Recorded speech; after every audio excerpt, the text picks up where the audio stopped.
Noche tenemos un tema que es muy importante, pero sobre todo trascendente para el desarrollo de nuestra vida cristiana, y tal y como lo hemos venido haciendo semana a semana, hemos estado analizando los libros de la Biblia, y hoy corresponde que trabajemos sobre el segundo libro de Reyes. Amén. Segundo libro de Reyes. Diga después de mí, segundo de Reyes. Una vez más, segundo de Reyes.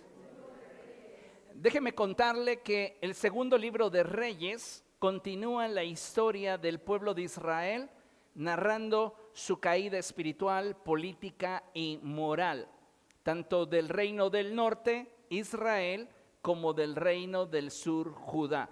Es bien importante que nosotros tengamos presente ya este dato. A estas alturas, el gobierno de Israel se ha dividido en dos reinos, el reino del norte y el reino del sur. En este contexto es que entra a escena el ministerio del profeta Eliseo, quien, como sabemos, es el sucesor del profeta Elías, quien realiza milagros y actúa como la voz de Dios en medio de reyes mayormente desobedientes. A lo largo del libro se muestra un patrón repetitivo, y es que los reyes se apartan de Dios, el pueblo cae en idolatría y como consecuencia enfrentan juicio. Israel, el reino del norte, es finalmente conquistado por Asiria y llevado al exilio debido a su persistente rebeldía. Judá aún tiene algunos reyes fieles, como lo son Ezequías y Josías, que intentan restaurar la adoración verdadera, pero al final también Judá termina desviándose del Señor. El libro de Segundo de Reyes culmina con la caída de Jerusalén ante Babilonia, la destrucción del templo y el exilio del pueblo de Judá. Este desenlace refleja el cumplimiento de las advertencias proféticas sobre las consecuencias del pecado. Sin embargo, aún en medio del juicio, se percibe la fidelidad de Dios, quien preserva un remanente y mantiene viva la esperanza de restauración. Segundo de Reyes es un libro que nos llama claramente hacia la obediencia, la fidelidad y la responsabilidad espiritual del liderazgo y el pueblo. Amén. Así que, mire, considere la siguiente lámina. Como hijos de Dios, debemos darnos cuenta cómo, a pesar de la dureza de nuestro corazón, Dios en su fidelidad nunca deja de extender su mano hacia nosotros. Lo hace así porque desea atraernos a Él. Sin embargo, debemos estar conscientes de que cada uno de nosotros experimentará las consecuencias de sus decisiones. A lo largo de los libros que hemos estado leyendo, este es un principio que constantemente Dios nos muestra, y es que todo lo que el hombre sembrare, eso también cosechará. Y por esta razón es que debemos nosotros de priorizar la búsqueda de Dios, su reino y su justicia, para que cada uno de nosotros pueda cosechar la abundante bendición que Dios ya ha determinado darnos. Amén. Sobre el segundo libro de Reyes, déjenme darles algunos datos biográficos. El tema es el decaimiento espiritual de Israel y Judá. La fecha en la que este libro se escribió es muy probable que haya sido entre el 560 y el 540 antes de Cristo. El propósito de este libro es mostrar que el juicio vino por una desobediencia continua. Los datos del autor, pues, es muy parecido a la compilación del primer libro de Reyes. Un escriba que estuvo exiliado y que fue quien se dedicó a recopilar información. Datos arqueológicos interesantes. Crónicas de Asiria mencionan a reyes como Jehú y Ezequías. Prismas de Sennacherib registran ataque a Judá en tiempos de Ezequías. Es decir, arqueológicamente hay registros que en paralelo coinciden con lo que la Biblia expresa. ¿Quiénes son los contemporáneos bíblicos de esta etapa histórica del segundo libro de Reyes? Pues están los profetas Eliseo, Isaías, Jeremías y Oseas. Reyes, podríamos mencionar a Ezequías, Josías y Manasés. Amén. Vamos a entrar entonces a las enseñanzas sobresalientes de este segundo libro de Reyes. Y el primer punto que quiero abordar es el del poder del reconocimiento. Recordemos que si no hay reconocimiento, no hay conexión. Y si no hay conexión, no hay transferencia. Esto es muy importante que lo tengamos presente. Y por favor vamos a abrir la escritura en segundo libro de Reyes, capítulo 2.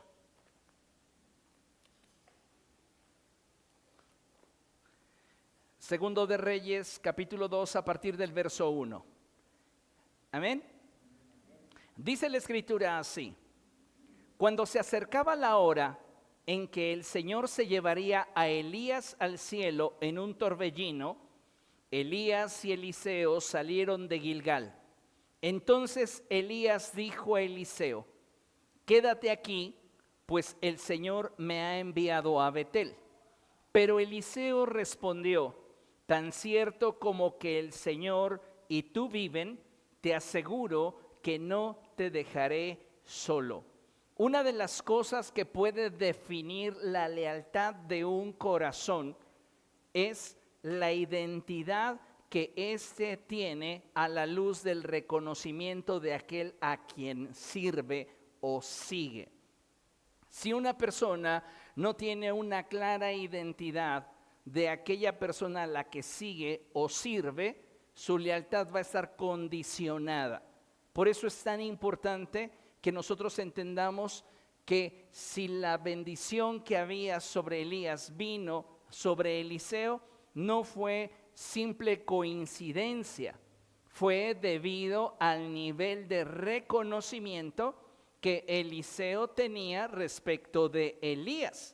Y como dicho reconocimiento producía en él una conexión que le permitía poder recibir del profeta aquello que otros no podrían tener.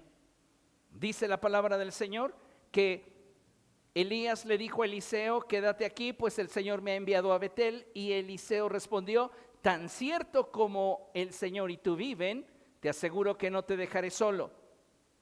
Lea conmigo: así que fueron juntos a Betel. Este parece un detalle poco importante, pero es muy trascendente. La escritura dice: ¿cómo pueden andar dos juntos sin antes ponerse de acuerdo?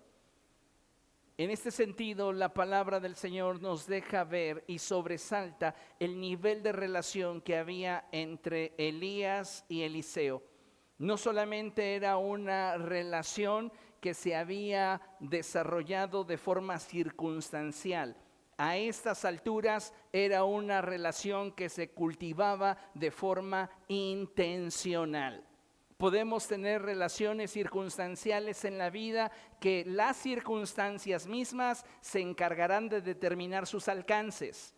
Pero cuando tú determinas conectarte a una persona, a una relación, cuando tú determinas cultivar un vínculo, entonces ya no son las circunstancias las que determinan el alcance de dicha relación, sino la intencionalidad con la cual tú cultivas dicho vínculo. En este sentido, Eliseo tiene muy claro qué es lo que lo une a Elías, porque para Eliseo es claro quién es Elías. Si Eliseo no hubiese tenido claro quién era para él Elías, él hubiera estado titubeante cuando él le decía: apártate de mí porque Dios me está llevando en otra dirección. Caminar con un liderazgo cuando todo es claro es fácil.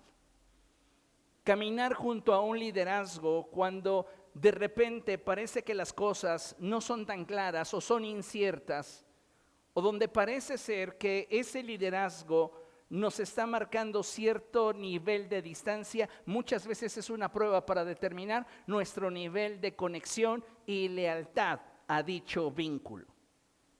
En ese sentido, Elías no quiere simplemente separar a Eliseo de su persona porque sea algo cómodo para él. Este suceso se está convirtiendo para Eliseo en una prueba de lealtad. Porque era fácil caminar junto a Elías mientras que lo que venía era seguro, era cómodo. Pero ahora en este momento ya no es cómodo, ya no es seguro, ya no es algo que él pueda entender de forma sencilla. Porque la situación está cambiando entre ellos, dado que Dios ya tiene determinado arrebatar a Elías del lado de Eliseo. Dice la palabra del Señor, verso 3.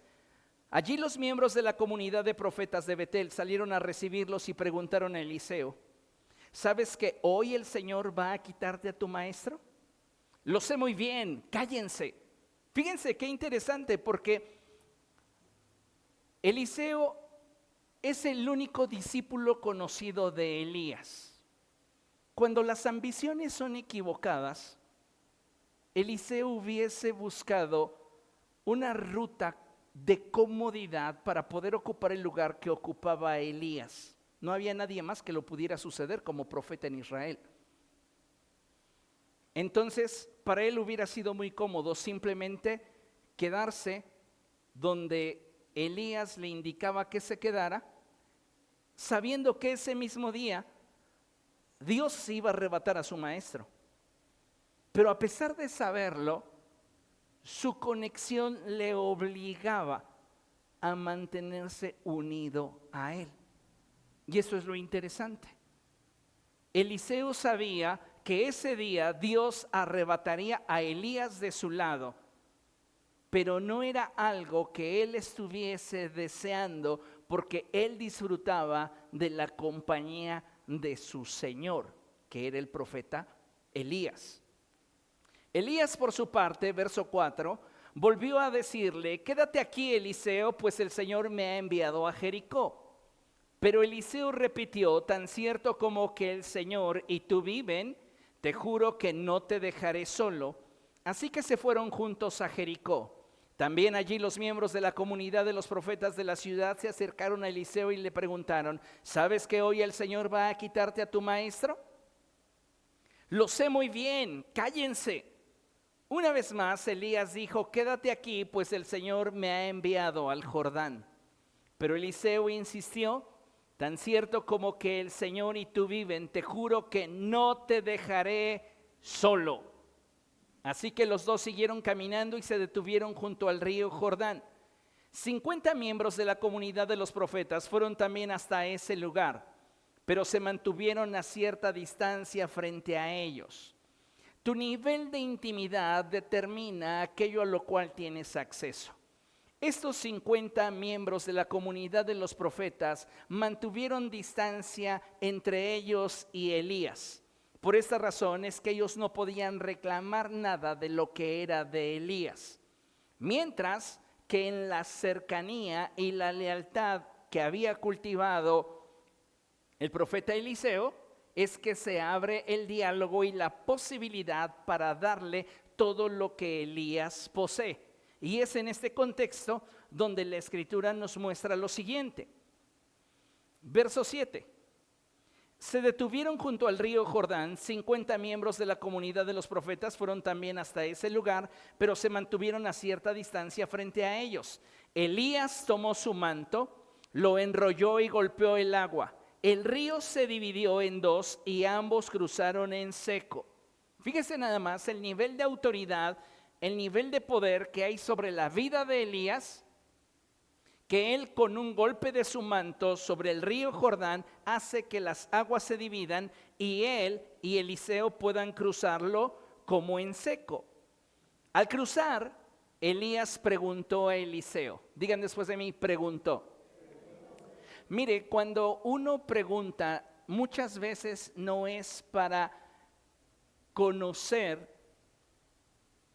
la respuesta a la pregunta, sino para descubrir la profundidad de un corazón. Elías le va a soltar una pregunta a Eliseo que le va a decir a Elías no solo lo que desea Eliseo, sino dónde está el corazón de Eliseo. Por eso es que te digo, cuando uno como líder llega a hacer una pregunta, no es necesariamente porque quiere conocer la respuesta a la pregunta, sino porque en tu respuesta conocerá la profundidad de la dirección de tu corazón. Y eso era algo que el Señor Jesucristo hacía continuamente. Cada vez que el Señor Jesucristo les preguntaba algo a alguien, no era porque quisiera conocer la respuesta a la pregunta, era porque a través de la respuesta que la gente daba, Él podía medir la profundidad y la dirección del corazón de aquellos que respondían. Y eso es algo que debemos de tener siempre presente. Entonces van los dos caminando, atravesando el río Jordán, experimentando un milagro de Dios. Y en ese transitar se abre un espacio para la intimidad entre dos corazones. Y es en esa intimidad donde Elías le pregunta a Eliseo, ¿qué quieres que haga por ti antes de que me separen de tu lado? Y aquí hay algo que a mí me ha sorprendido siempre, y es que Elías sabe qué es lo que quiere. Muchas veces les he dicho, si tú no sabes hacia dónde vas, muy seguramente te diriges hacia donde no quieres ir. ¿Por qué? Porque en la vida no importa qué tan rápido vayas, si vas en la dirección equivocada, no vas a llegar a donde deseas llegar. Y en este sentido, es muy interesante la pregunta que le hace Elías a Eliseo, ¿qué es que quieres que yo haga por ti? ¿Qué es lo que quieres antes de que yo sea quitado de tu lado? Y él tiene bien claro qué es lo que quiere. Esto nos lleva hacia una reflexión. ¿Realmente sabemos qué es lo que queremos de Jesús? ¿Realmente sabemos qué es lo que queremos de Dios? ¿Cuál es nuestra motivación al buscar al Señor? ¿Cuál es nuestra motivación al venir a esta casa espiritual? ¿Cuál es nuestra motivación al hacer lo que hacemos? ¿Sabemos por qué lo hacemos? ¿Qué quieres que haga por ti antes de que me separen de tu lado? Entonces Eliseo respondió, te pido que yo herede una doble porción de tu espíritu. Quiero la unción que hay en ti, pero por el doble. Quiero el doble de lo que tú tienes. Fíjense, sabe lo que quiere el muchacho.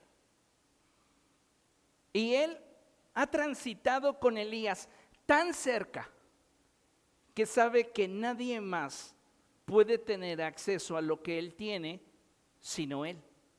Y esto por causa de la intimidad que se ha desarrollado a lo largo del tiempo y la intencionalidad detrás de la relación. Para Eliseo, cuando Elías recibe el mensaje del Señor de que unja a Eliseo como su sucesor, y recuerden ustedes que Eliseo estaba arando con 12 yuntas de bueyes, y de repente le llega por la espalda a Elías y le avienta su manto. Para él, hasta este momento, la relación es circunstancial. Pero al paso del tiempo se vuelve en una relación intencional. Deja de ser circunstancial y se vuelve intencional. ¿Por qué? Porque los vínculos de intimidad, los vínculos cercanos, donde hay transferencia de unción, solo se dan de manera intencional. Entonces es aquí donde Eliseo le dice, quiero heredar una doble porción de tu espíritu. Y Elías, me imagino que conociendo el corazón de Eliseo, sonríe y le dice, has pedido algo difícil. ¿Quieres tener lo que hay en mí? No es fácil, pero Si logras verme cuando me separen de tu lado, te será concedido. De lo contrario, no. ¿Quieres heredar? Tienes que estar atento. Elías le dice a Eliseo, lo que tú me estás pidiendo es difícil, no está en mí concedértelo. Eso es algo que solo Dios te va a dar, pero está condicionado a que hasta el último momento tú te mantengas fiel. Si hasta el último momento tú te mantienes fiel, te va a ser concedido, de lo contrario, no. ¿Por qué menciona esto? Porque hay muchas veces en las que, en la medida en la cual avanzamos en el desarrollo de las relaciones interpersonales, las personas tienden a relajarse y a perder de vista lo que verdaderamente vale y trasciende. Entonces comienzan a ver otras cosas que, lejos de fortalecer los vínculos, los debilitan. Y por esta razón es que hay ocasiones en las que aquellas bendiciones que podrían haber estado a nuestro alcance se pierden por causa de nuestra incapacidad de mantener un vínculo basado en honorabilidad, fidelidad y lealtad en momentos de crisis, en momentos de dificultad.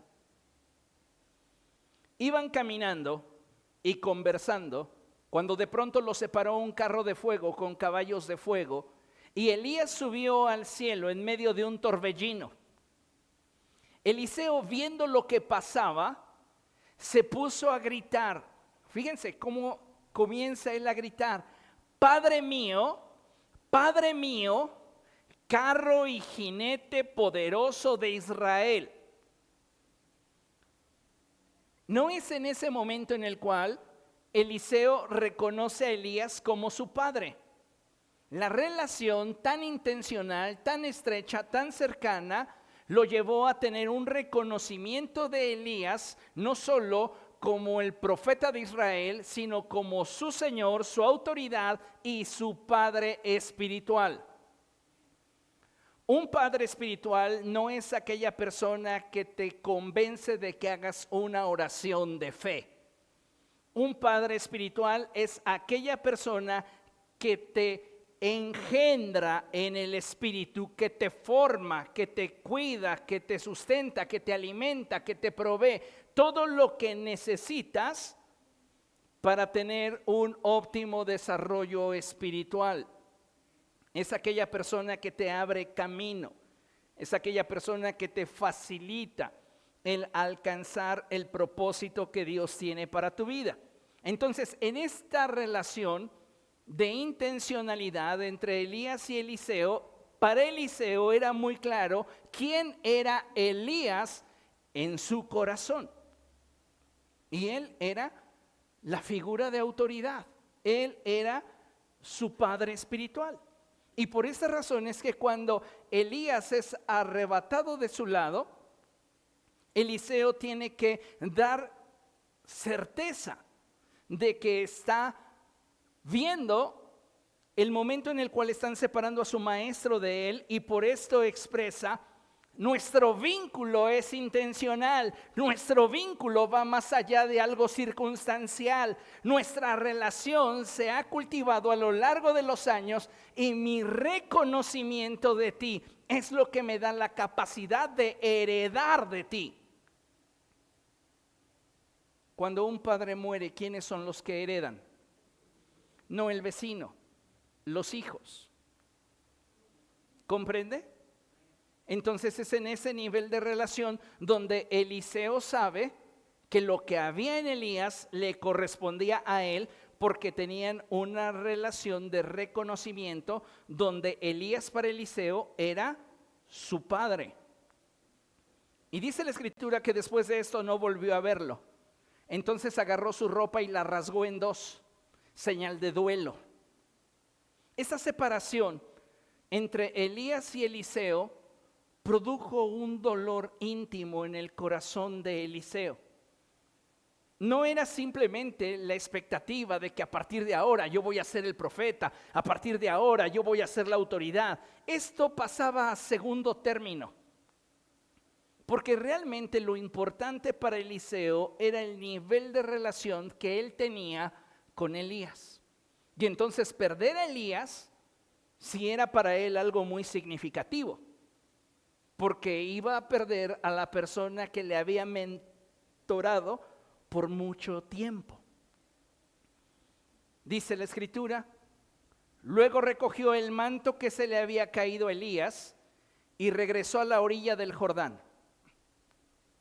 Entonces golpeó el agua con el manto y exclamó, ¿dónde está el Señor, el Dios de Elías? En cuanto golpeó el agua, el río se partió en dos y Eliseo cruzó. Los profetas de Jericó, al verlo, exclamaron, el espíritu de Elías se ha posado sobre Eliseo. Entonces fueron a su encuentro y se postraron ante él, rostro en tierra. Hay poder en el reconocimiento. Por esta razón es que constantemente debemos de profundizar en la actitud correcta que tenemos para aquellos que han sido puestos por Dios en autoridad. Recuerden ustedes que mientras que el Señor Jesucristo estuvo predicando en Nazaret, no hizo allí muchos milagros, salvo sanar a unos cuantos al imponerles las manos. ¿Esto por qué era? Por la falta de reconocimiento. Pero cuando Jesús va de Nazaret a Genezaret, la gente, alzando sus ojos, lo reconoce y se da un mover espiritual de milagros y sanidades sin precedentes. ¿Cuál fue la clave? Reconocimiento. El reconocimiento es fundamental en el reino de los cielos. ¿Por qué? Porque la cultura del reino de los cielos es honor. La cultura del reino de Dios es honor. El Señor Jesucristo mismo dijo, den honor a quien honor merezca. Amén. Punto número 2, una vida disponible y dispuesta siempre provocará cambios en su derredor. Abra su Biblia allí en segundo libro de Reyes, capítulo 2, y vamos al verso 19. Dice la palabra del Señor así.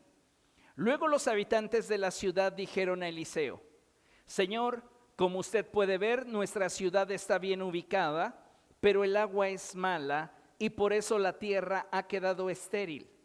Entonces Eliseo ordenó, tráiganme una vasija nueva y échenle sal. Una vasija nueva con sal. Esto, amados hermanos, es un simbolismo directo hacia lo que hace la vida del creyente. Recuerden que el apóstol Pablo hace una alusión directa a que cada uno de nosotros somos vasijas de barro. Y él dice que en nosotros hay una gloria que procede de parte de Dios. Y cuando nosotros somos quebrantados, esa gloria es evidente que no es nuestra, sino del Señor. Amén. Ahora, la sal tiene que ver directamente con una alusión espiritual que el Señor Jesucristo hace respecto de su pueblo. Ustedes son la sal de la tierra. Somos nosotros los que evitamos que el mundo se corrompa aún más. ¿Por qué? Porque somos nosotros los que portamos el mensaje del evangelio. Somos nosotros quienes podemos salir a las calles y dar las buenas nuevas. Somos nosotros los que podemos transformar el entorno donde nosotros nos encontremos y desarrollemos. Esto es importantísimo. Cuando tú tienes una vida que está dispuesta y disponible para provocar un cambio en el lugar donde Dios te coloque, vas a provocar cambios. Por eso es tan importante lo que expresa Eliseo. Él dice, tráiganme una vasija nueva y échenle sal. Cuando se le entregaron, Eliseo fue al manantial y al arrojar allí la sal, exclamó: así dice el Señor. Fíjese, queremos provocar cambios en nuestra generación. No basta simplemente con que nosotros seamos como esa vasija de barro. No basta solo con que seamos la sal de la tierra. Necesitamos la palabra de Dios respaldando nuestra vida, la palabra de Dios impulsando nuestro diario vivir.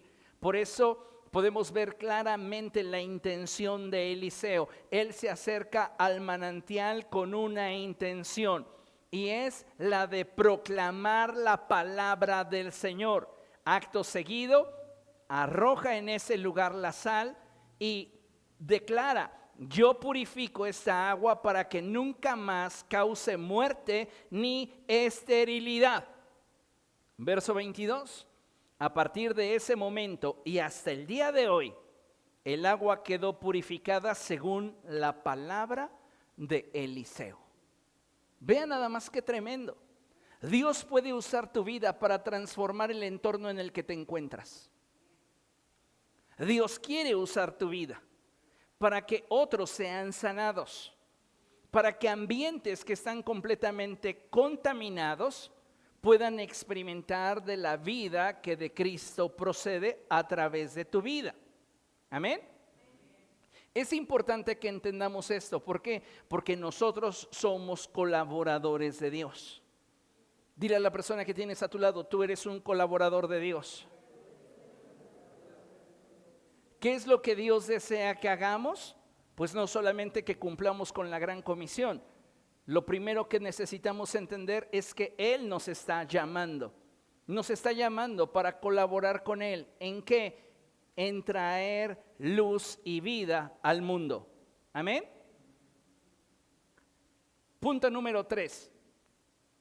Hasta donde llegue tu visión será tu provisión. Dígalo después de mí: hasta donde llegue mi visión será mi provisión. Dile a la persona que tienes a tu lado: hasta donde llegue tu visión será tu provisión. Vamos a leer segundo libro de Reyes, capítulo 4, a partir del verso 1. Y dice la escritura así: la viuda de un miembro de la comunidad de los profetas suplicó a Eliseo: mi esposo, su servidor, ha muerto, y usted sabe que él era fiel al Señor. Ahora resulta que el hombre con quien estamos endeudados ha venido para llevarse a mis 2 hijos como esclavos. Entonces Eliseo preguntó: ¿y qué puedo hacer por ti? Dime, ¿qué tienes en casa? Esta mujer está atravesando por una crisis. Y de repente parece ser que a Eliseo le interesa qué es lo que ella tiene en casa. Pudiera sonar un poco irrelevante, pero la realidad es que lo que vamos a hacer en nombre del Señor comienza con aquello que nosotros atesoramos en el corazón, con aquello que nosotros guardamos en lo íntimo de nuestro ser. No está en lo que querramos alcanzar externamente, sino en aquello que nosotros primeramente hemos atesorado en el corazón. Y si tú estás atesorando una relación vigente con Cristo, de eso te vas a valer para poder producir las obras a las cuales Dios nos ha llamado. Por eso es tan importante que nosotros tengamos una relación constante con Dios, porque solamente de esa relación es que vamos a poder echar mano para alcanzar el propósito que Dios tiene para nuestra vida. Amén. Entonces Eliseo le pregunta a esa mujer: dime, ¿qué tienes en casa? Y ella responde: su servidora no tiene nada en casa, excepto un poco de aceite. Entonces Eliseo ordenó: sal y pide a tus vecinos que te presten sus vasijas, que no sean pocas. Diga después de mí: que no sean pocas. Una vez más: que no sean pocas. Aquí hay un dato muy interesante, y Eliseo no le está diciendo que vaya y pida 20. No le está diciendo que vaya y pida 40. No le dice: ve y consigue 100. hasta donde llegue tu visión será tu provisión. Cuando tú te estás moviendo en la dirección del Espíritu Santo, hasta donde llega tu visión va a ser tu provisión. Eso es bien importante que lo entendamos, porque muchos de nosotros no damos pasos de fe porque estamos esperando a que Dios provea antes de actuar. Y Dios dice, yo quiero ver tu fe para entonces proveer sobre tu fe en respuesta a tu fe. Yo quiero honrar tu fe. ¿Comprende eso? Entonces, lo que Eliseo le expresa a esta mujer tiene mucho sentido. Sale y pide a tus vecinos que te presten sus vasijas. Solo no seas escasa. Y ella determina cuántas. La Biblia no nos dice cuántas consiguió. Pero algo acontece cuando llegas a tu límite. Dice la Escritura, luego entra en la casa con tus hijos y cierra la puerta, echa aceite en todas las vasijas y a medida que las llenes, ponlas aparte. Las vasijas, si se habrían de llenar, debían de tener un prerequisito y era que debían de estar vacías. Tú no puedes llenar algo que ya está lleno. Si queremos ser llenos del Espíritu Santo, debemos de vaciarnos de nosotros mismos.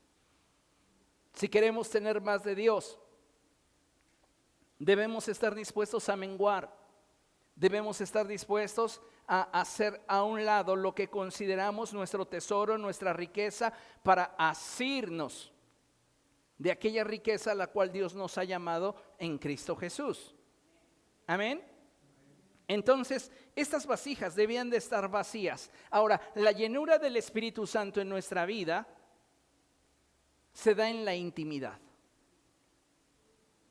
Tenemos que buscar más de Dios en la intimidad.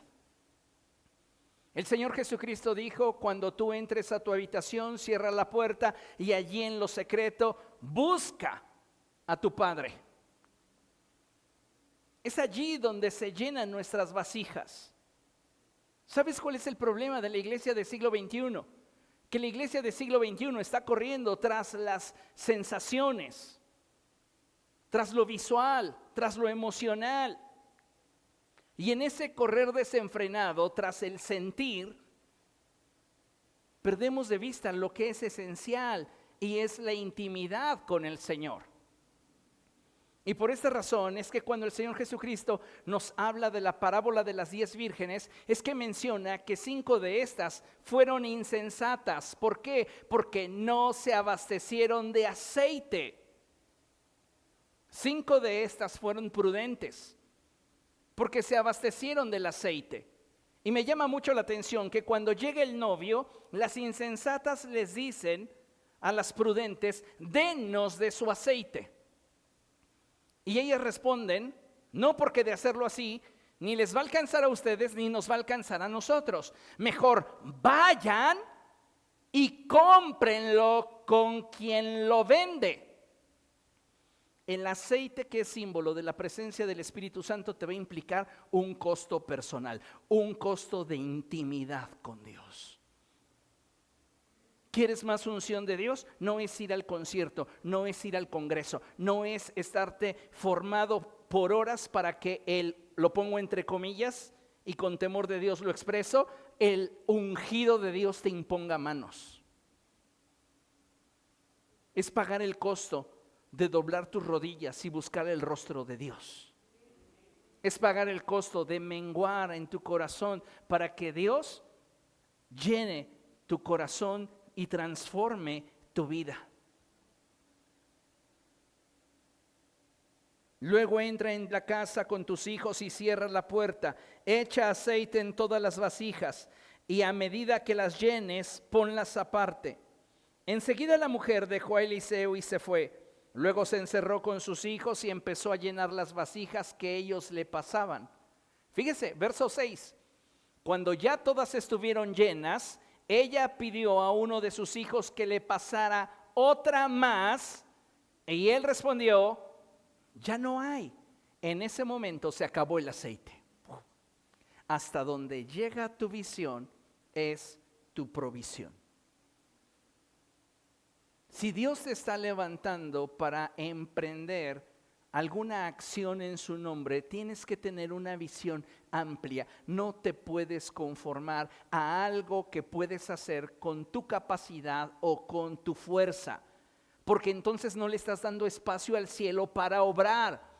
Tenemos que dar pasos de fe, y en esos pasos de fe darle oportunidad al cielo para que Cristo sea glorificado a través de algo que tú y yo no podemos hacer en nuestra fuerza.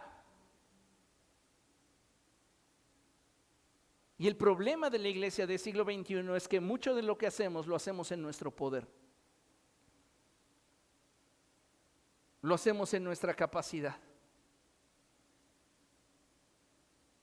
¿Y sabe de dónde surge la fe? De la intimidad con Dios. ¿De dónde surge la valentía, el arrojo? De la intimidad con Dios. Por eso tu visión debe de ser muy amplia, porque cuando alcances esa visión, hasta allí va a llegar la provisión de Dios. Si esta mujer hubiese tenido una actitud de temor, de vergüenza, y hubiera pensado, ay no, qué pena irle a pedir a los vecinos sus vasijas vacías, en lugar de priorizar lo que el profeta le estaba hablando a su corazón, ella no hubiera podido disfrutar de la recompensa de haber tenido una fe osada. Porque si ella va a tocar las puertas de sus vecinos y pedirles vasijas vacías, présteme todas las que tenga, es porque tiene fe en lo que el profeta le ha dicho. Todavía no sabe qué va a suceder. Y eso es lo maravilloso de Dios. Dios no te suelta un spoiler de lo que va a hacer cuando lo que quiere es que tú desarrolles tu fe. Porque ¿qué es la fe? Sino la certeza de lo que se espera, la convicción de lo que no se ve. Entonces ella comienza a moverse en fe, va con sus vecinos y les dice, préstenme todas las vasijas que tenga, mientras más me pueda prestar mejor. Hizo a un lado su temor, hizo a un lado su vergüenza, hizo a un lado el qué podría la gente decir, y lo único que la impulsaba era la fe en las palabras del profeta. Y en la medida en la cual cada vasija se iba llenando, ella se acercaba a la visión que había determinado tener para el cumplimiento del propósito de Dios. Amén. Por eso es tan importante, amados hermanos, que la iglesia se embarace de la visión de Dios. No solo el pastor, porque si el pastor solamente es el único que tiene claridad en cuanto a la visión de Dios y lo que Dios quiere, va a ser muy difícil que pueda alcanzar lo que Dios le ha mostrado. Necesitamos como cuerpo de Cristo abrazar la visión del cielo que Dios le ha dado o le ha comunicado a nuestros líderes para nosotros movernos en fe. Recuerden que los hijos de esta mujer tenían una labor muy importante mientras que estaban llenando las vasijas, y era pasarle las vasijas vacías. Cada uno de nosotros tiene recursos que debe de poner al alcance de aquellos que nos presiden en Cristo para alcanzar la visión que Dios tiene para nosotros. Amén. Y esto es algo que a veces en teoría parece ser que es fácil y lo entendemos, pero en la práctica nos cuesta. ¿Por qué? Porque en la práctica esto requiere de que nosotros nos esforcemos, de que nosotros salgamos de nuestra zona de confort. Cuando se acabaron las vasijas y ella dijo, pásame una más, y su hijo respondió, ya no hay, dice la escritura que en ese momento el aceite se acabó. Bueno, ya llené todas las vasijas que conseguí, hasta donde llegó mi visión, llegó la provisión. ¿Ahora qué? La mujer fue y se lo contó al hombre de Dios, quien le ordenó, ahora ve a vender el aceite. Escuche, paga tus deudas y con el dinero que te sobre vas a vivir tú y tus hijos. ¡Sas! Si ella hubiera tenido una visión estrecha, Tal vez solo le alcanza para pagar, pero tuvo una visión amplia y Dios honra la fe de quienes confían en Él. Cada vez que nos enfrentemos ante un desafío que implique salir de nuestra zona de confort, hagámoslo llenos de fe, confiando en el Señor. Si tu fe está flaqueando, busca la presencia de Dios, busca ser lleno del Señor. Dile: renueva mi fe, renueva mi expectativa, ayúdame a seguir confiando y creyendo en ti. ¿Sabe por qué? Porque dudar no es que sea pecado. El pecado se da cuando tú permites que la duda te neutralice en cuanto a tu obediencia. Lo repito, dudar no es pecado, es humano. El problema se da cuando le permitimos a la duda gobernar sobre nuestra vida y esta entonces neutraliza nuestra obediencia. Dejas de obedecer porque dudaste.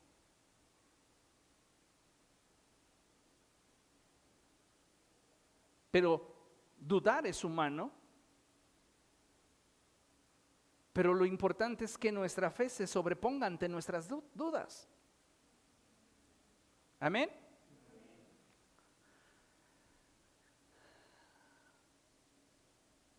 Excelente. Número 4. Siguiente. Lo que dispones para el reino, Dios lo toma y te bendice. Vamos a segundo libro de Reyes, capítulo 4. A partir del verso 8. Amén. Dice la escritura así: un día, cuando Eliseo pasaba por Sunem, cierta mujer de buena posición le insistió que comiera en su casa. Desde entonces, siempre que pasaba por ese pueblo, comía ahí. La mujer dijo a su esposo: mira, yo estoy segura. Diga después de mí: yo estoy segura. Otra vez: yo estoy segura. Una vez más: yo estoy segura. Esta mujer, amados hermanos, nos da una gran lección, y es que ella no actúa por impulso ni por emoción. Ella actúa con base a convicciones. Y ella tiene una convicción en lo profundo de su corazón, y es que ese hombre que cada vez que va a Sunem se sienta a su mesa es un hombre de Dios y quiere honrar su vida. Dice la palabra del Señor: la mujer dijo a su esposo: mira, yo estoy segura de que este hombre que siempre nos visita es un santo hombre de Dios. Podemos simplemente disfrutar de su presencia mientras Él viene, come, nos bendice al retirarse y se acabó, o podemos hacer algo más. La iglesia puede ser una estación para el Espíritu Santo o puede convertirse en un hogar para el Espíritu Santo.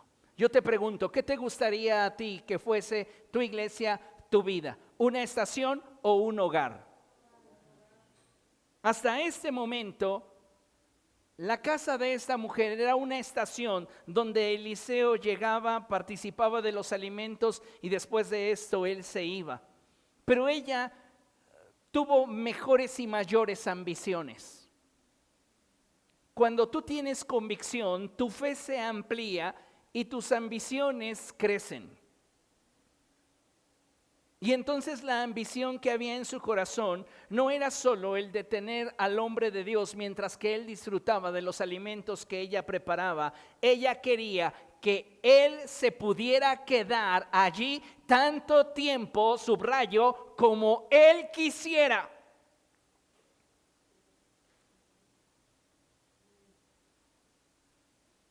Pero entendió que para que eso sucediera, ella tenía que hacer algo.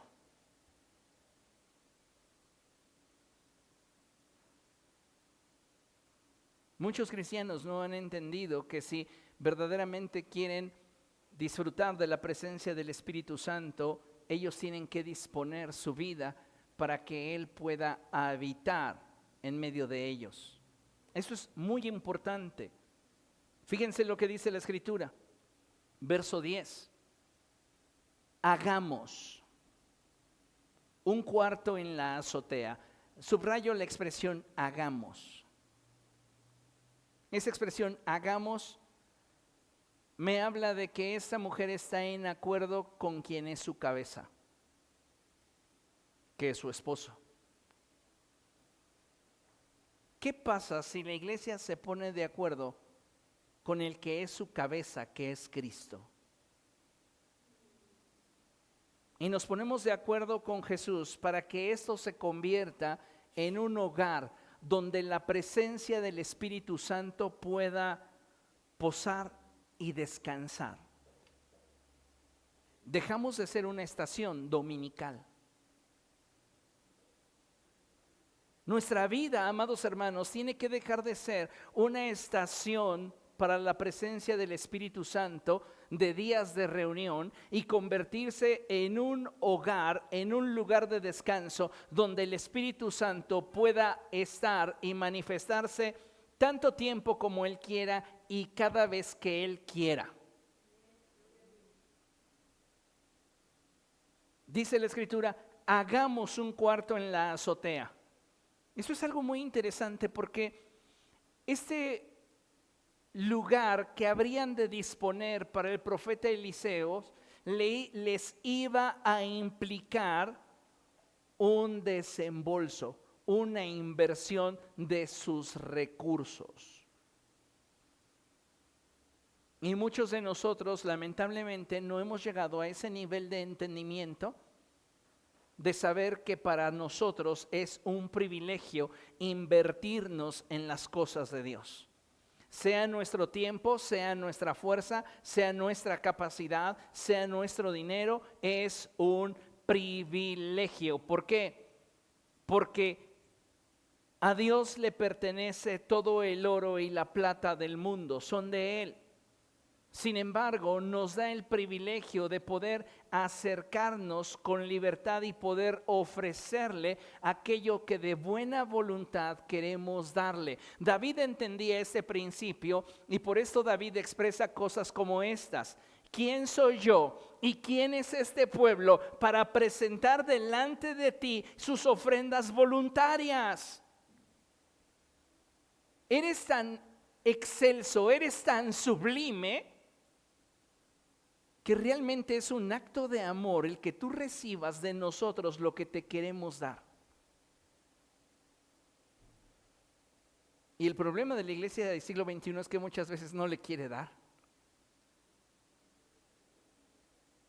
Nos parecemos mucho a aquel niño que estando con su padre en la estación de gasolina le dijo, papá, cómprame un paquete de dulces, y el padre se lo compra. Y después de que arrancan y se van, el padre ve cómo el niño está disfrutando de sus dulces por el retrovisor y le dice, hijo, regálame uno de tus dulces. Y entonces el niño le dice, ay papá, si tú querías dulces te hubieras comprado los tuyos. Y esa es la actitud de muchos de nosotros. No reconocemos que todo lo que tenemos, lo tenemos por Él. Es por Él y es para Él. Amén. Esta mujer lo entendió y por esta razón se pone de acuerdo con su cabeza, que es su esposo, y le dice, vamos a invertir en lo que se requiere para que cuando este hombre de Dios venga, se quede entre nosotros. Como iglesia nos tenemos que poner de acuerdo para invertir y hacer todo lo que a nosotros corresponda para que cuando el Espíritu Santo venga, Él se quede entre nosotros. Amén. Dice la Escritura, y pongamos allí una cama, una mesa con una silla y una lámpara. Vamos a brindarle de toda la comodidad que Él requiere para que esté a gusto entre nosotros. Diga después de mí, una cama. Esto apunta a intimidad y descanso en su presencia. Ellos querían brindarle al profeta un lugar donde él pudiera tener descanso y pudiera saber que ese lugar era exclusivamente para él. Una mesa, lo cual simboliza la comunión y la provisión. Ellos estaban dispuestos a poner en la habitación del profeta una mesa en la cual él pudiera tener comunión con Dios y disfrutar de la provisión del Señor. Una silla, la silla simboliza autoridad espiritual, y una lámpara que refiere a la presencia de Dios alumbrando nuestra vida.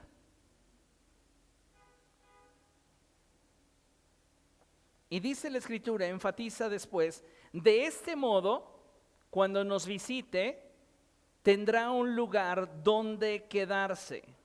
¿Cuál es la visión de esta mujer? Que él se quede. Quiere que cada vez que el profeta llegue a Sunem, él tenga un lugar donde quedarse. En cierta ocasión, Eliseo llegó, fue a su cuarto y se acostó. ¿De qué le habla esta expresión? En cierta ocasión, Eliseo llegó, fue a su cuarto y se acostó. ¿Sabe de qué me habla a mí? Libre acceso. De acuerdo a cómo estaban construidas las casas en este periodo de la historia, yo puedo casi asegurarle que había una escalera externa a la casa principal que conectaba con la habitación que se había construido en la azotea. De manera que cada vez que Eliseo llegaba, él no tenía que pedir permiso para entrar, puesto que se sabía con la libertad y el derecho para tener acceso.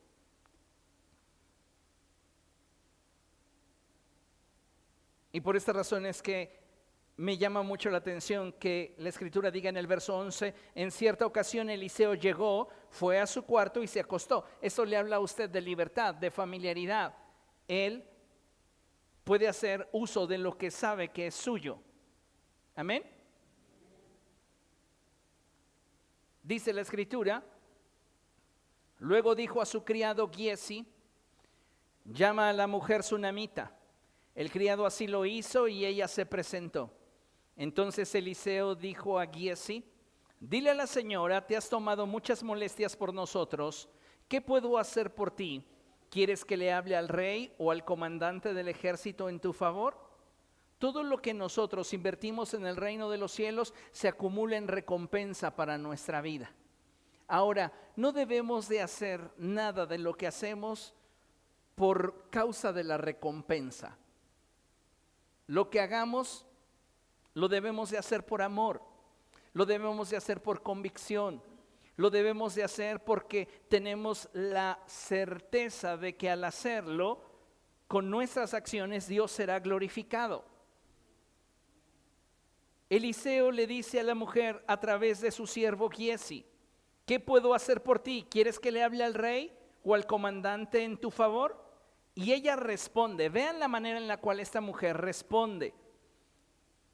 Ella dice, yo vivo segura en medio de mi pueblo. ¿Qué significa eso? Yo no necesito nada de lo que tú me quieras dar. No lo hice porque me dieras. Lo hice porque me nace dártelo. El corazón de esta mujer es libre porque no ambiciona nada como resultado de lo que ella hace.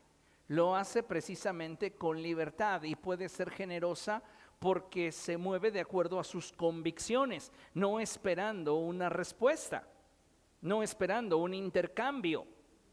Amén. Entonces dice ella,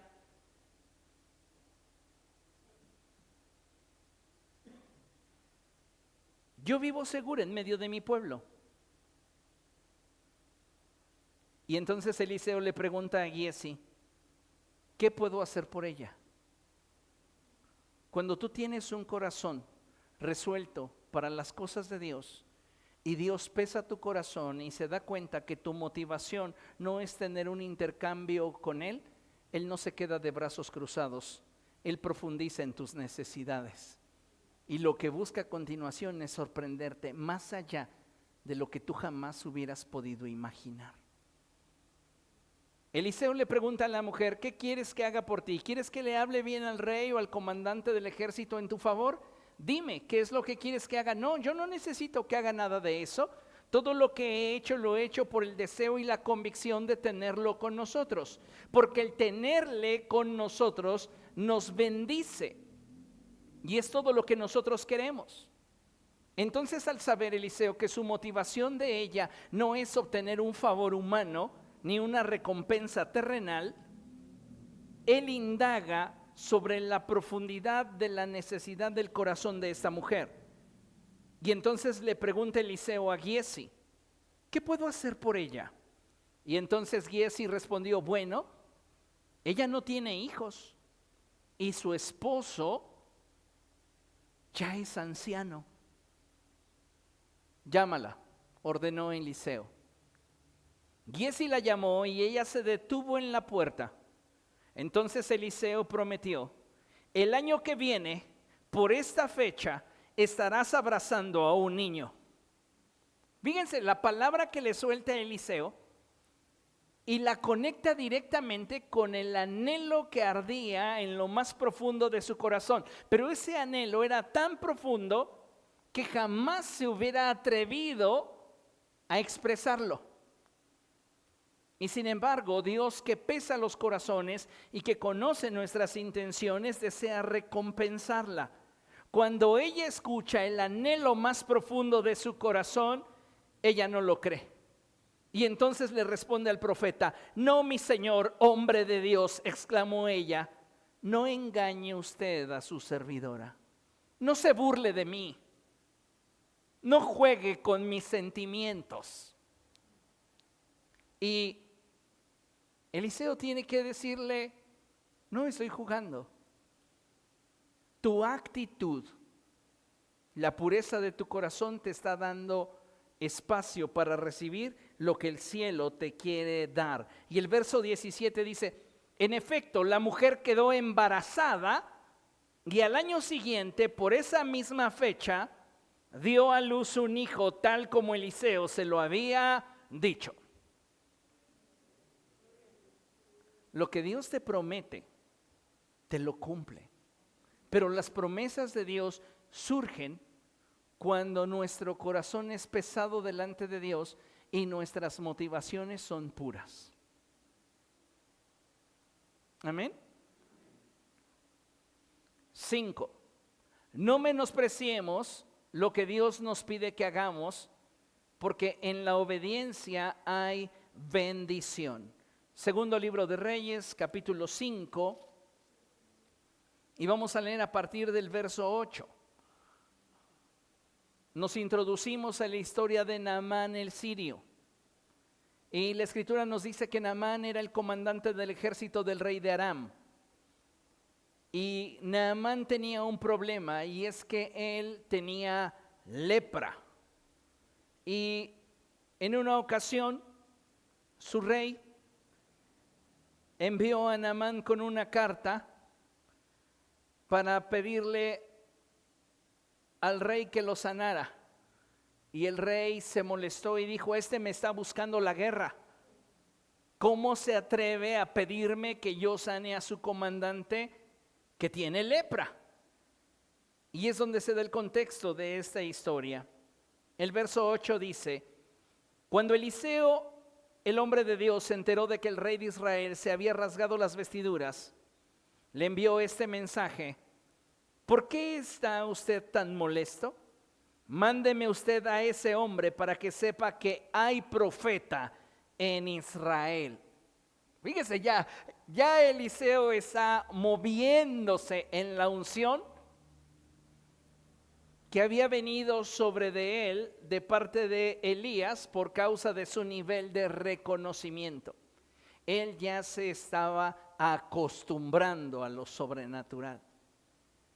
Y qué bueno cuando la iglesia empieza ya a moverse en lo sobrenatural como si fuese cotidiano, como si fuese ordinario. Ese es nuestro ambiente. Ese es el nivel donde Dios quiere que usted y yo nos movamos. Amén.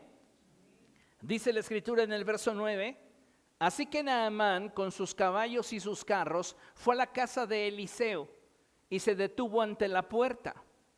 Entonces Eliseo envió un mensajero a que le dijera: ve y zambúllete 7 veces en el río Jordán, así tu piel sanará y quedarás limpio.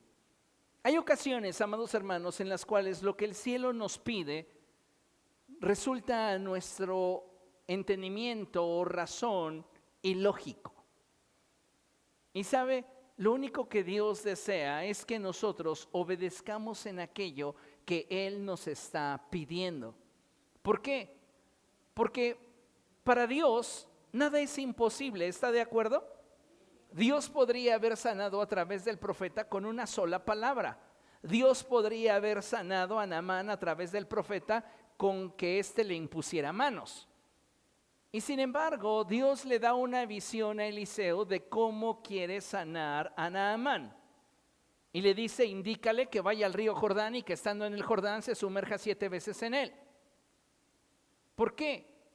Porque lo que Dios quiere es mostrarnos la profundidad y el impacto que tiene en el mundo espiritual cuando tú y yo hacemos las cosas a la manera de Dios. La obediencia siempre trae consigo bendición. Dios no siempre nos va a pedir que hagamos cosas lógicas. Dios no siempre nos va a pedir que hagamos cosas que estén a nuestro alcance. Por ejemplo, Dios le pide a Noé que construya un arca. Eso está completamente fuera de la capacidad de Noé, está completamente fuera de su fuerza. Tan es así que construir el arca le lleva 100 años. Termina de construir esa arca y su obediencia sentencia a su mundo conocido. Entonces siempre en la obediencia habrá bendición. Y tú y yo tenemos que ir avanzando en el desarrollo de la sensibilidad de nuestro corazón para cada vez escuchar de una manera más clara la voz del Espíritu Santo y obedecerle. Amén. No es correr tras nuestro impulso, no es actuar de acuerdo a nuestro pensamiento o a nuestro sentimiento, es aprender a discernir la voz de Dios y al haber conocido la voz de Dios y que ésta genere en nosotros convicción, actuar de acuerdo a ello. Verso 11, Naamán se enfureció y se fue quejándose. Naamán está decepcionado de Eliseo y es que la actitud de Eliseo le molesta mucho a Naamán a tal grado que la Escritura dice que se enfureció. Y vea lo que la Biblia dice: yo creí que el profeta saldría a recibirme personalmente para invocar el nombre del Señor su Dios y que con un movimiento de la mano me sanaría la piel de mi enfermedad. O sea, el hombre tiene lepra, una enfermedad incurable en su tiempo, y aún se pone exigente. Muchos de nosotros venimos a la iglesia con problemas añejos y nos enojamos si el pastor no nos da consejería el día que queremos, y si en la consejería no nos dice algo nuevo que no tenga que ver con orar, leer la Biblia y congregarnos para escuchar la voz del Espíritu Santo. Queremos algo novedoso, pero estás atravesando por una urgencia. Por eso, porque precisamente es una urgencia, yo quiero una respuesta inmediata. No, es que debes entender que nada en esta vida nace siendo urgente. Si algo se vuelve urgente es porque cuando era importante no se atendió. Entonces, si ya llevas con esa calamidad un año, nada te costaría vivir un proceso de 6 meses. Y hasta eso es barato. Pero no, seguimos neceando. Y entonces nuestra urgencia de 1 año se convierte en una urgencia de ya 5 años. ¿Y cuánto tiempo lleva con ese problema? Como 20 años. No es que Dios no quiera ayudarnos. Es que no hemos estado escuchando la voz de Dios y obedeciendo a la estrategia que Él nos está planteando. A veces la estrategia de Dios puede estar tan fuera de nuestro alcance como un perdónalos y suéltalos. No, Señor, no, ¿cómo? ¿Cómo me vienes a mí a decir que después de todo lo que me hicieron, los perdone y los suelte? ¿Estás neciando igual que Naamán? No, porque tú quieres, como Jonás, ver que fuego del cielo descienda sobre ellos y los consuma. No, estás equivocado. No es así. Dios nos va a llevar, amados hermanos, por un transitar, no donde veamos lo que nuestros ojos quieren ver, sino donde nosotros produzcamos lo que sus ojos quieren ver. ¿Y qué quieren ver sus ojos en nosotros? Un mayor nivel de humildad, un mayor nivel de sensibilidad, un mayor nivel de quebrantamiento, un mayor nivel de búsqueda, un mayor nivel de renuncia a nosotros mismos. Dejar de ser tan egoístas, tan egocéntricos. Amén. Naamán estaba enfurecido y se fue diciendo, no, yo quería una solución inmediata y a mi manera. ¿Acaso los ríos de Damasco, el Habaná y el Farfar no son mejores que toda el agua de Israel? ¿Acaso no podría zambullirme en ellos y quedar limpio? Furioso, dio media vuelta y se marchó. Entonces sus criados se acercaron para aconsejarle, Señor, si el profeta le hubiera mandado hacer algo complicado, ¿usted no lo habría hecho ya? Con más razón, si lo único que le dice a usted es que se zambulla y así quedará limpio, hágalo. Verso 14, así que Naamán bajó al Jordán y se sumergió 7 veces, según lo había ordenado el hombre de Dios. Bajó una vez, salió, seguía leproso. Se zambulló la segunda vez, salió, seguía leproso. La tercera, la cuarta, la quinta, la sexta, seguía leproso. ¿Por qué? Porque si quieres la recompensa que Dios tiene para ti, en razón de la promesa que te dio por causa de tu obediencia tiene que ser completa. Hay quienes dicen, sí Señor, yo quiero esta promesa que me has dado, si yo cumplo con este propósito que tú me has revelado, y se involucran en ello 3 meses y después dicen, ay no, la promesa nunca llegó. Nunca tu obediencia fue completa. Imagínense ustedes a Naamán diciendo, ya me zambullí 3 veces, yo no veo cambios, no, yo ya me voy. ¿Se hubiera ido leproso? El profeta dijo 7. Tienes que completar lo que Dios está pidiendo de ti.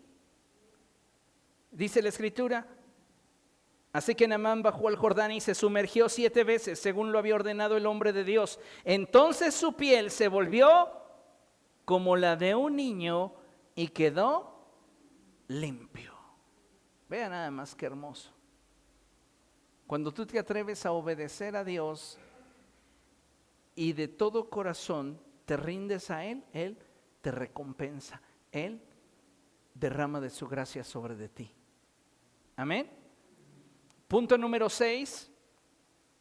No solo es hacer más para crecer, hay que hacerlo con sabiduría. Segundo libro de Reyes, capítulo 6, a partir del verso 1. Y esta es una historia muy hermosa porque en ella vemos un milagro muy poderoso y muy trascendente para nosotros los que servimos en la obra de Dios. ¿Lo tiene? Segundo de Reyes capítulo 6, a partir del verso 1. Y dice la escritura así: un día, los miembros de la comunidad de los profetas dijeron a Eliseo: como puede ver, el lugar donde ahora vivimos con usted nos resulta pequeño. Eliseo tiene una escuela de profetas. Y esto nos habla de un principio espiritual poderoso. Si tienes algo de parte de Dios, multiplícalo. Compártelo con otros, no te lo quedes. Ahora, los niveles de relación son los que van a determinar quiénes heredan. Lo vimos al principio. Es decir, tú puedes estarte reproduciendo en muchas personas, pero solo las personas más cercanas a ti son las que van a poder heredar aquello que en ti hay. Son aquellas que van a poder compartir tu espíritu.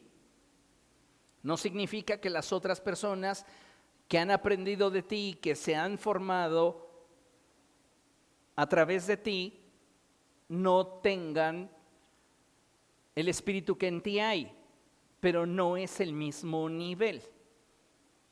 Le pongo un ejemplo. Abraham, después de la muerte de Sara, dice la escritura que guardó duelo por ella y después se casó con otra mujer, cuyo nombre era Cetura. Y Abraham tiene varios hijos con Cetura. Y hay algo muy interesante que dice la escritura, que a los hijos de Cetura, llegado el momento en el cual él está a punto de morir, les da regalos. Pero a Isaac lo hace su heredero. Niveles de relación, ¿ok? Entonces, aquí hay algo muy interesante. Eliseo tiene una escuela de profetas, pero ¿quién es el hombre llamado por Dios de forma intencional para heredar la doble porción de Eliseo? Giezi. Pero Giezi no muestra fidelidad ni lealtad a la figura de aquel que le da cobertura. Y por esa razón es que después de la historia maravillosa que acabamos de ver, donde Naamán el sirio ha sido restaurado en su piel y ha sido sanado, llega con muchas riquezas ante Eliseo y Eliseo dice: vete, que yo no voy a recibir nada de tu mano, no quiero nada de ti. Y entonces Giezi comienza a generarse una historia en su mente y dice: ay, mi amo ha sido demasiado bondadoso, ya sé qué voy a hacer. Comienza a ambicionar. Voy a alcanzar al sirio y le voy a decir una mentirilla, que nos llegaron unos miembros de la comunidad de los profetas y que pues mi señor siempre sí quiere de su bondad. Y así lo hace Giezi, alcanza a Naamán, le saca algunas ropas, le saca algunas, un poco de plata, un poco de oro, y llega bien sigiloso con Eliseo. Se le olvidó que a su señor le hablaba Dios en lo íntimo. Y le dice Eliseo, otra vez vino una pregunta: ¿de dónde vienes, Giezi? Tu siervo no ha ido a ningún lado. Dice: ¿no estaba allí yo en el espíritu cuando aquel hombre se bajó de su carro y te dio todo cuanto le pediste? Y le dice: por cuanto has actuado así, que la lepra de Naamán se te pegue a ti. Y dice la Biblia que aún no salía de la presencia de Eliseo y Giezi ya estaba blanco como la nieve.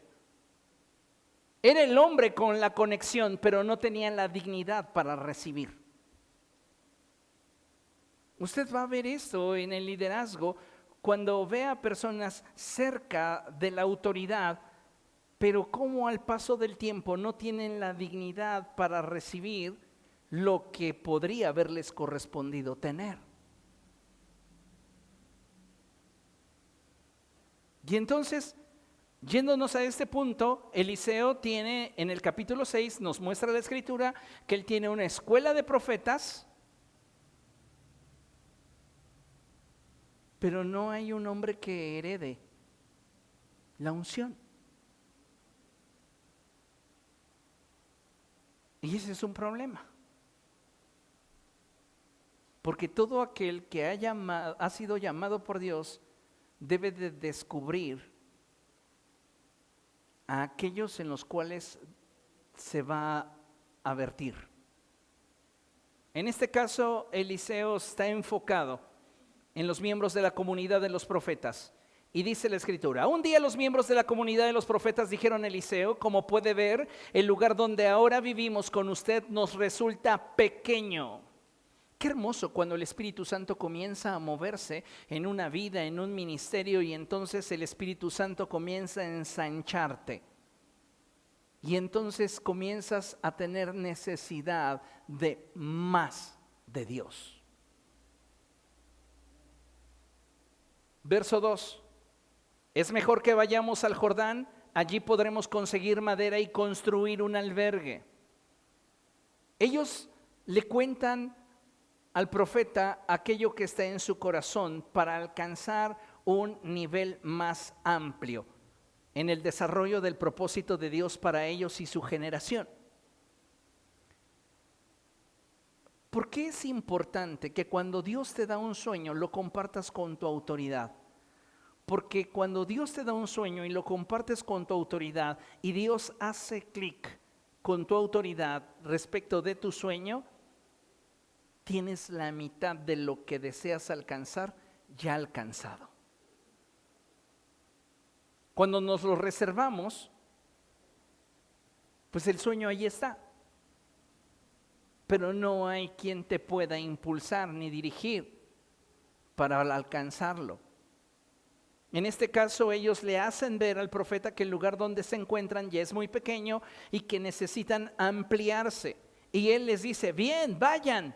Pero uno de ellos le pidió: acompáñenos usted, por favor. Entonces Eliseo consintió. Es bien importante que cuando nosotros estamos emprendiendo una visión que viene de parte de Dios y que va a tener algún tipo de impacto en el área en la cual nosotros servimos, involucremos nuestra autoridad espiritual para que toda situación que pudiera sobrevenir a causa de lo que nosotros estamos emprendiendo pueda tener un soporte mayor. Hay algunos líderes que no hacen un correcto uso de su autonomía ministerial. ¿A qué me refiero? A que comienzan a considerar su liderazgo como su pequeño reino. Y en ese pequeño reino no entra nadie salvo ellos como máximas autoridades. Cuando ese ministerio enfrenta problemas, ese líder está solo. Pero cuando en tu ministerio involucras a tu autoridad, cuando tu ministerio atraviesa por turbulencia, tienes a alguien que te cubre inmediatamente. Y como tiene más fuerza que tú, te saca adelante casi en el instante. ¿Comprende eso? Dígale al que tiene a su lado: si tú sirves en un ministerio, mantén involucrado a tu autoridad. Esto es importante y lo vamos a ver más adelante. Eliseo les dice: está bien, vamos a ampliar el albergue de la escuela de los profetas. Vayan y consigan la madera. Y uno de ellos dice: pero acompáñenos. Venga usted con nosotros. Y él dice: está bien, los acompaño. Cuando llegaron al Jordán, empezaron a cortar árboles. De pronto, al cortar un tronco, a uno de los profetas se le zafó el hacha y se le cayó al río. Entonces él gritó: ¡ay, maestro! Esa hacha no era mía. Aquí hay un suceso muy interesante que debemos de analizar con detenimiento. Y es que muchos de nosotros no nos hemos dado cuenta, pero en la medida en la cual servimos nos gastamos. Todo servicio en la obra de Dios produce un desgaste directo en nuestra vida emocional, mental y espiritual. Quien no entienda eso es porque nunca ha servido verdaderamente a Dios. Pero servir en una posición de liderazgo donde eres responsable de otros es algo muy desgastante. Ahora, aquí hay algo muy interesante que la Escritura nos destaca, y es que ellos comenzaron a cortar árboles. Al principio, los golpes eran muy suaves. El hacha entraba como cuchillo caliente en la mantequilla. Pero algo que este joven profeta no sabía es que con cada golpe su hacha perdía filo. Con cada golpe que nosotros asestamos en el ministerio, nuestra hacha pierde filo. Y si no somos sabios para detenernos y afilar nuestra hacha, obtener los mismos resultados que al principio, cada vez nos va a costar más. Tienes que detenerte para afilar tu hacha. ¿Por qué? Porque con cada golpe la hoja del hacha se va achatando y va perdiendo filo. Y cada vez que golpeas, como el filo se ha ido achatando, entonces tiende a atorarse con las fibras que hay en la corteza del árbol.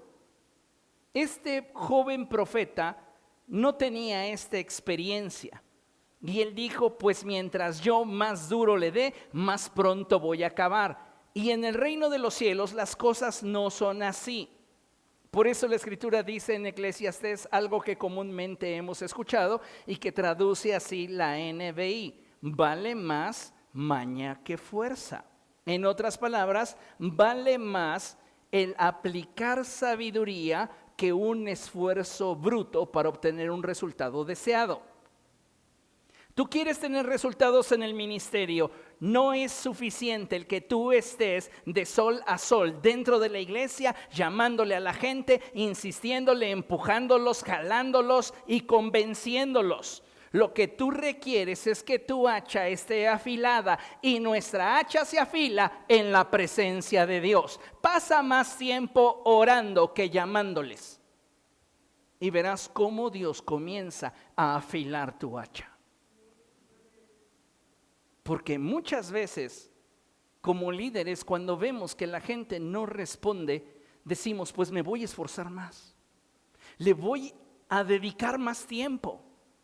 Pero no siempre esa es la solución. La gran mayoría de las veces esto está directamente reflejando una condición de nuestro corazón que nos dice, necesitas más tiempo en la presencia de Dios.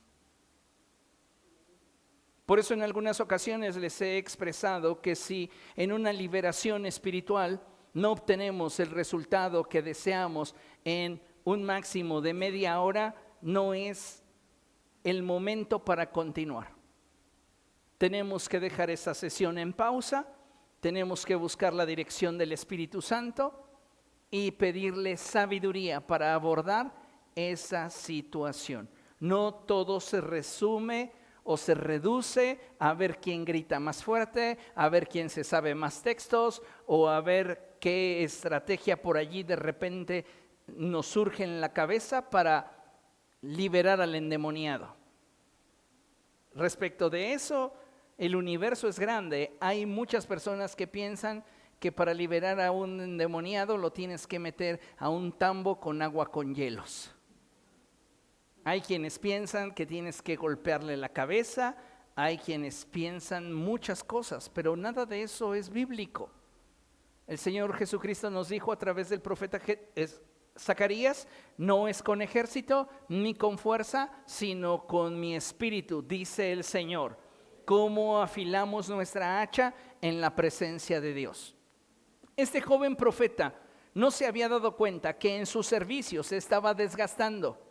Su filo se estaba terminando. El obtener los resultados que en un principio eran fáciles, ahora costaban más. ¿Por qué? Porque su servicio lo había gastado. Y él, queriendo mantener la misma cantidad de resultados, pegaba más fuerte, se cansaba más, pero era más ineficaz. Llegó un momento en el cual, al golpear con el hacha el árbol, el hacha se quedó atorada y él, intentando zafarla, jaló tan fuerte que la cabeza se desprendió del mango del hacha y cayó en el Jordán. Y entonces hasta ese momento él reconoce algo que no había tenido en consideración. Y era que esa hacha no era de él. El ministerio que tienes no es tuyo, es de Dios. Y tienes que mantenerlo en óptimas condiciones. Yo tengo un suceso en mi mente que me hace recordar con mucho cariño a mi cuñado que ya está en la presencia de Dios.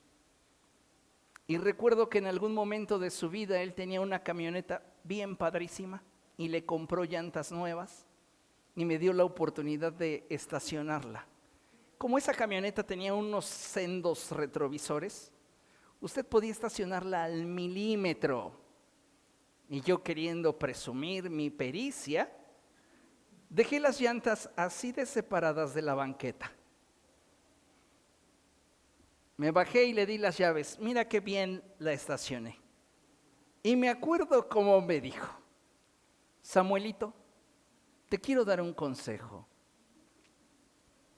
Dime, Natanael, cuando estaciones no te pegues tanto, porque al intentar sacar el auto vas a pellizcar las llantas. Así que por favor, la próxima vez que tomes mi auto, déjalo un poco más separado. Sí, está bien. Cuando las cosas no son tuyas, pocas veces reparas en el efecto que puede tener un descuido. Cuando tú ya sabes lo que las cosas cuestan, te vuelves muy cuidadoso con ellas. ¿Por qué? Porque las valoras. Quiero que entiendas que el ministerio que Dios te ha dado no es tuyo. Un día le vamos a dar cuentas a Dios de lo que Él puso en nuestras manos. ¿Y qué cuentas le vamos a dar cuando Él, a manera semejante de lo que me dijo mi cuñado, nos diga: en tu ministerio maltrataste a tantas personas, las lastimaste, tu actitud les hirió?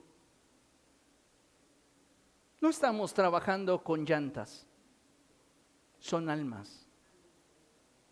Y deberíamos entender que si requerimos algo de parte de Dios es empatía y sensibilidad para poder ministrar a la iglesia de Jesús. Un ministerio efectivo, entendámoslo, requiere de trabajo y dedicación, pero más allá que esfuerzo, de sabiduría. Sabiduría. ¿Para qué? Para mantener nuestra hacha afilada y que nuestros esfuerzos no sean golpes al aire. El apóstol Pablo dice: yo no peleo como quien da golpes al aire, ni corro como quien no tiene meta. Tengo claro qué es lo que quiero alcanzar. Y para alcanzarlo me es necesario estar atento a aquello que me produce el resultado. Ese es un principio de liderazgo muy valioso.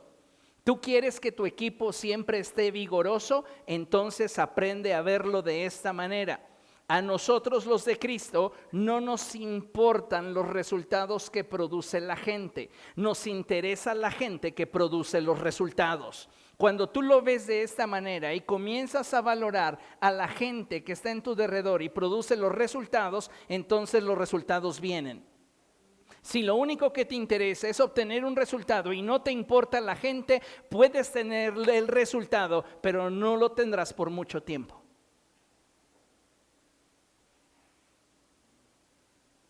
Amén. Concluimos. Pero no terminé todavía, no, regrésame. Porque dice el verso 5 que este hombre reconoció, esa hacha no era mía. Y entonces Eliseo hace algo asombroso. ¿Qué hace Eliseo? No solamente corta un palo y lo avienta al río. Y eso es algo que me encanta de Dios. Eliseo le dice al hombre, ¿dónde cayó? Le pregunta, ¿dónde cayó? ¿Y eso por qué es importante? Porque siempre que buscas a Dios para que Él te dé una solución, Él te va a llevar al punto de quiebre. Al punto que originó tu desastre. Y no para sentenciarte, no para condenarte, sino para que entiendas de dónde Dios te va a tomar y lo que Dios puede hacer contigo desde el punto donde tú estás reconociendo que le necesitas. ¿Dónde cayó? Ahí. De ahí la toma.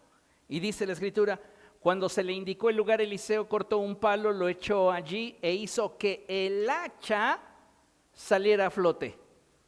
Todo lo que tú has creído que has perdido por causa de tu inexperiencia, por causa de tus errores, por causa de tu negligencia, que son las características que perfilan a ese joven profeta, las puedes recuperar si te haces responsable de ello.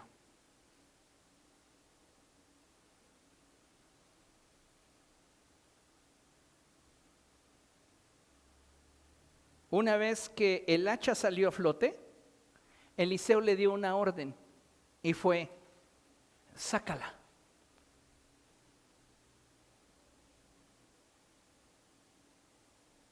Todo lo que hemos perdido, cuando sea recuperado por Dios, requerirá de un nuevo compromiso. Es como con la hija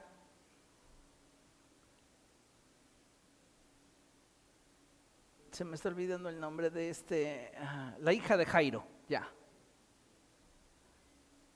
La hija de Jairo, ¿qué pasa? La pierde Jairo porque llegan los criados de Jairo y le dicen, ya no molestes al maestro, tu hija ha muerto. Jesús llega a la casa de Jairo y le dice a la niña, Talita cum, que esto significa, niña, a ti te digo, levántate. La niña resucita y lo primero que Jesús le dice a los padres es, denle de comer. Todo lo que el cielo recupera para nosotros implica de nosotros un nuevo compromiso. No puedes hacerlo a la manera de antes, porque si lo haces a la manera de antes lo vas a volver a perder. Requiere de un nuevo compromiso. ¿Comprende eso?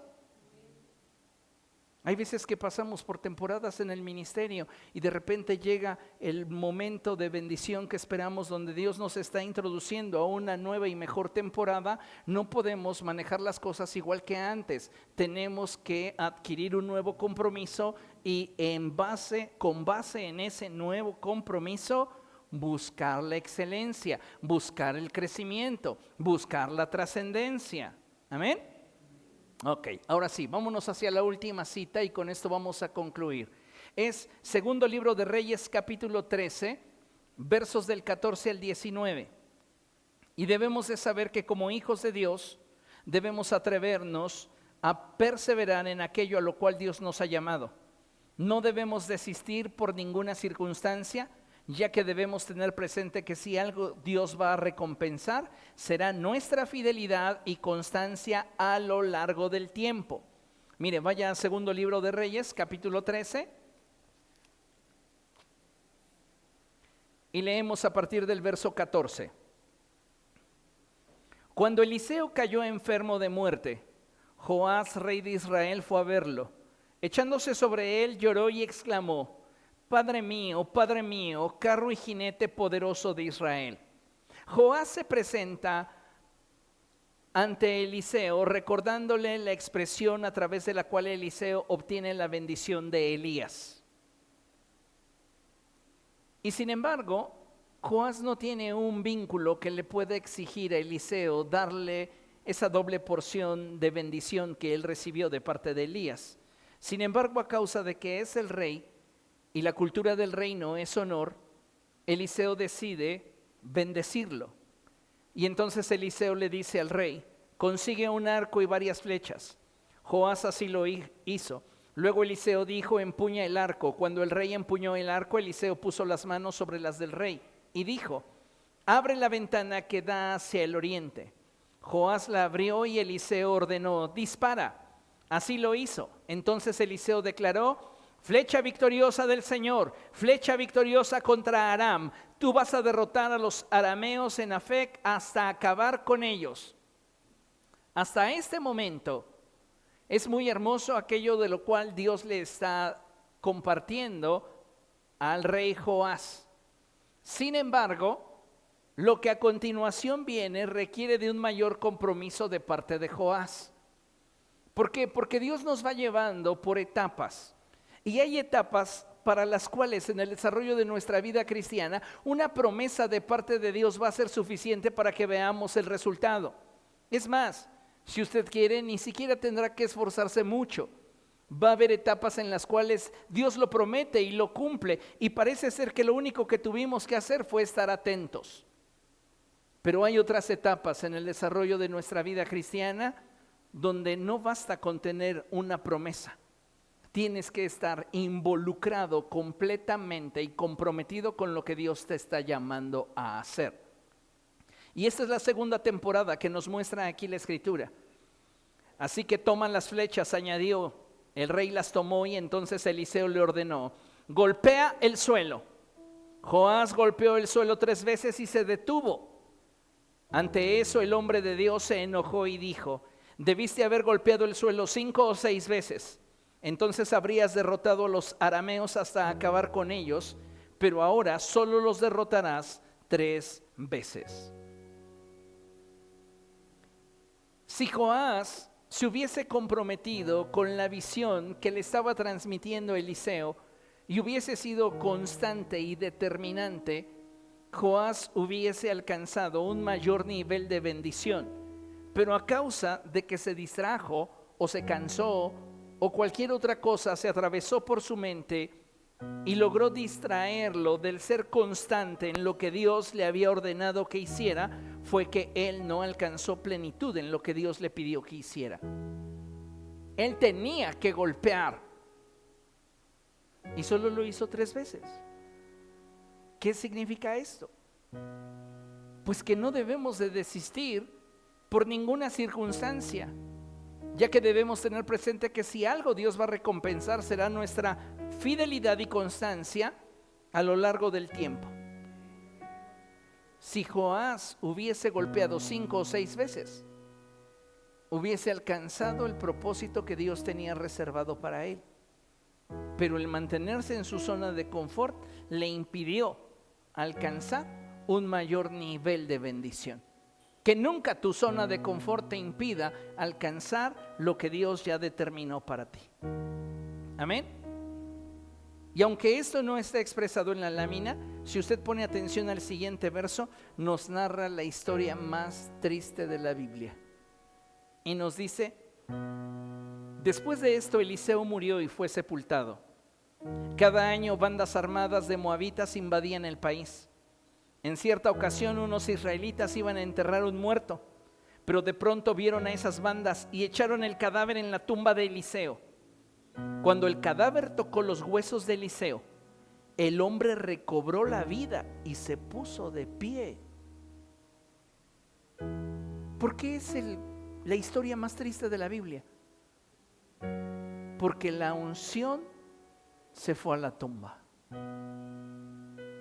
La unción debería haber estado en Giesi. Y si Giesi hubiese sido fiel a Eliseo, posiblemente le hubiera podido pedir: quiero la unción que hay en ti, pero por doble partida. Entonces Giesi podría haber sido el candidato a tener 4 veces la unción que tenía Elías. Y sin embargo, su falta de autocontrol, su falta de lealtad, su falta de compromiso, su falta de disciplina, lo descartó. Aprendamos a ser sensibles a Dios y caminar tomados de su mano. Amén. Póngase de pie, por favor, vamos a dar gracias al Señor.